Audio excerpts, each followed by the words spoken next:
आप कहाँ से हो, आप सर्च लाइट का इस्तेमाल करते हैं।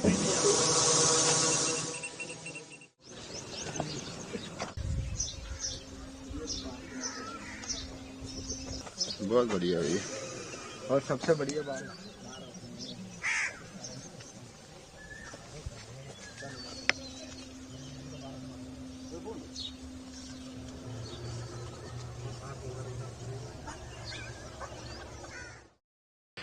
So it was on the 10th of May morning around 5:30 that when the Pakistan could not gain dividends in the hilly sector, they opened their fire towards our plain sector, which is our region.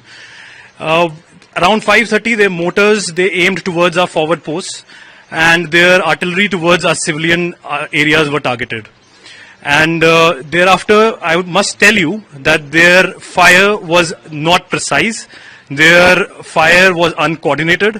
It was in disarray that they were firing on. Like it is said that they were clutching as their straws, and you cannot make a silk purse out of sow's ear.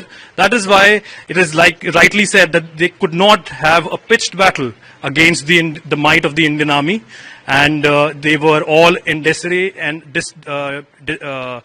in desperation that they were firing onto us. Their rounds fell blind, and our reply to them was clinical, swift, surgical, pinpoint precision onto their post. It was well coordinated between our battalion support weapons, between the artillery, and in close coordination with the air defense. Our boys knew their job well. We had rehearsed it multiple times before. And what kind of damage did we incur on them? As far as the damage is concerned, I would put it across in one line that if you would have seen that moment, it was thunder in the sky on their heads. It was not raining the water, but it was raining our bullets, our mortars, and the rounds of our artillery. And did they reply after this your retaliation? Correctly so. Like the leopard does not change its spots. True to their nature, the Pakistan Army, after the media in the evening of 10th of May, a ceasefire was declared between both the nations. They opened fire again onto this region at night. But we were well prepared, and we gave them a befitting reply. Our reply was as swift as a blade and as coordinated as a clockwork. My men were all ready, and they stood, when the moment came, they stood like a wall, unyielding, deadly, and precise. And when, as rightly said, that when the going gets tough, the tough gets going. And there was a we have come to know that a lot of their posts have gone down, and there is a huge damage they have incurred. Yes, correctly so. And also that we have seen thereafter the culmination of Op Sindoor, that we have seen they are building their defenses again. And also subsequent days we had seen them evacuating in a large number of vehicles that came towards their posts.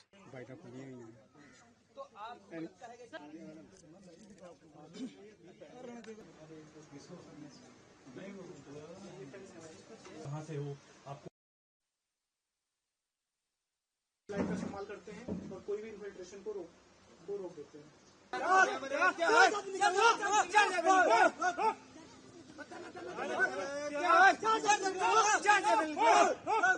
Surveillance centre का महत्व बहुत ही ज़्यादा था।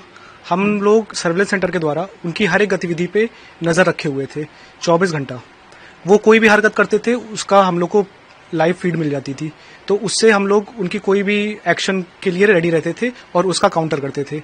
Surveillance centre में जैसे आप देख सकते हैं कि लाइव पाकिस्तान के जो पोस्ट हैं वो विजिबल है।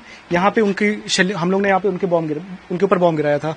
यहाँ पे आप देख सकते हैं कि उन्होंने अभी कैमोनेट लगा रखा है, और ये एक पाकिस्तान की पोस्ट आप देख सकते हैं। तो अगर पाकिस्तान की कोई भी पोस्ट हम लोग को विजिबल है तो वहाँ पे कोई भी हरकत होती, जैसे टेररिस्ट आते या उनका लॉन्च पैड होता, तो हम लोग को उसकी इन्फॉर्मेशन पहले ही हो जाती थी। इसके वजह से हम लोग ने जो अपना सर्वेलेंस सेंटर है इसके द्वारा 24 घंटे उनके ऊपर नजर रखी, और कोई भी शेलिंग के टाइम जो उन्होंने इन्फिल्ट्रेट करने की कोशिश की उसको रोका। हम लोग के पूरे फेंस के अलॉन्ग हम लोग ने हाईटेक कैमरे लगा रखे हैं जो कि डिटेक्ट करता है अगर कोई भी मूवमेंट होती है। अगर वहां पे कोई पर्सन मूव करेगा, कोई गन मूव कोई गन लेके मूव करेगा तो उसका डिटेक्शन ऑटो डिटेक्ट हो जाता है और हम लोग को यहाँ पे पॉपअप के द्वारा पता चल जाता है। तो उसके द्वारा हम लोग ने कोई भी शेलिंग के टाइम जो उनकी इन्फिल्ट्रेशन की कोशिश थी उसको रोका और उनको हर फायर का मुंह तोड़ जवाब दिया। हम लोग को इसके वजह से करेक्शन करने में भी हेल्प मिली। हम लोग का अगर गोला थोड़ा दाहिने बाएं गिर रहा था तो इस सर्विलेंस सेंटर की वजह से हम लोग को पता चला कि कहाँ पे गिर रहा है और हम लोग ने उसका करेक्शन देके एग्जैक्ट उनके बंकर्स के ऊपर, उनके पोस्ट के ऊपर हम लोग ने अपने गोले गिराए। शोल्डर माउंट है ना? नहीं, बात यह है ना कि ऐसे एरियाज में आना है।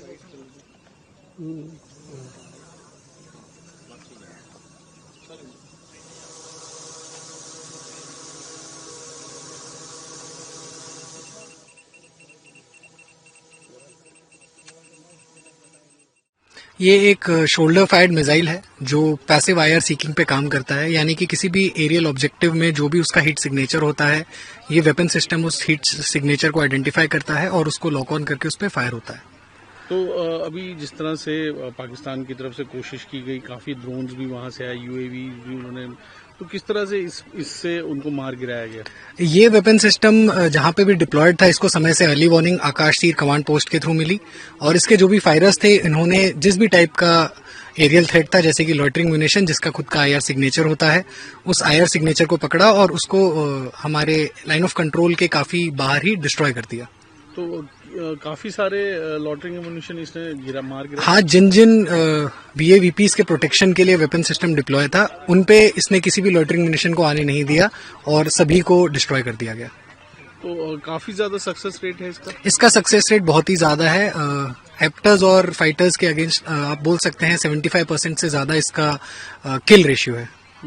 तो ये काफी सक्सेसफुल और पोटेंट वेपन है। और अभी जो ये लॉटरिंग म्यूनिशन था उसके खिलाफ किस तरह कारगर रहा है? ये जो भी लॉटरिंग म्यूनिशंस थे वो किसी भी टारगेट को एक्वायर करने के लिए उसके लगभग 2 से 2.5 किलोमीटर की रेंज में पहुंच के उसका सर्वे करके उसको लॉक ऑन करते हैं और इतनी रेंज इस सिस्टम के लिए काफी है कि वो उस लॉटरिंग म्यूनिशन को लॉक ऑन करे और उस पर फायर करके उसको डिस्ट्रॉय करे।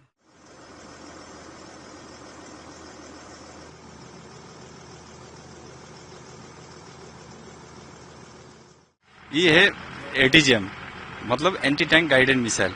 इसके द्वारा मिसाइल फायर होती है स्पेशली दुश्मन के लिए, दुश्मन के जो टैंक के बरखिलाफ ये काम करता है। तो क्या और भी चीजें उड़ा सकते हैं, जैसे बंकर वगैरह? जी, बंकर। इसके अलावा टैंक के साथ साथ ये बंकर और दुश्मन के पोस्ट को भी बर्बाद कर सकते हैं।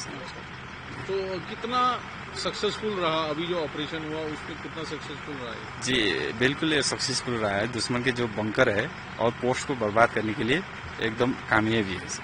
तो एकदम सटीक निशाना लगा? जी, इसका हिट प्रोबेबिलिटी है 90 to 95%, इसीलिए इसका मतलब एक्यूरेसी बहुत ज्यादा है। और ये जैसे गाड़ी पे है, मूवमेंट भी हो सकती है? जी, मूवमेंट करके हम ये दुश्मन के आपने जो फॉरवर्ड जोन में हम ऑपरेट करते हैं इसको, ये उधर फॉरवर्ड जोन में जो मोबाइल दस्ते के रूप में काम करते हैं और दुश्मन के जो टैंक है उसको डिले करता है, डिस्ट्रॉय करता है और डिस्ट्रक्शन करने का काम करता है। तो काफी तेज तरार लग रहा है, क्योंकि एकदम गाड़ी कहीं एक बार इधर रहेगी, अगली बार दूसरी जगह जाएगा, इसको डिटेक्ट करना भी मुश्किल है। जी साहब, ये जो इसमें एटीवी भी है और बुलेट प्रूफ होने के कारण इसका मूविलिटी भी बहुत ज्यादा है सर, इसके काफी कामयाबी है। और दुश्मन के लिए भी इसको पकड़ पाना मुश्किल है? जी, मूवमेंट रहता है इसका। जी, मूवमेंट ज्यादा रहेगा तो थोड़ा उसका पकड़ने के लिए भी मुश्किल हो जाएगा।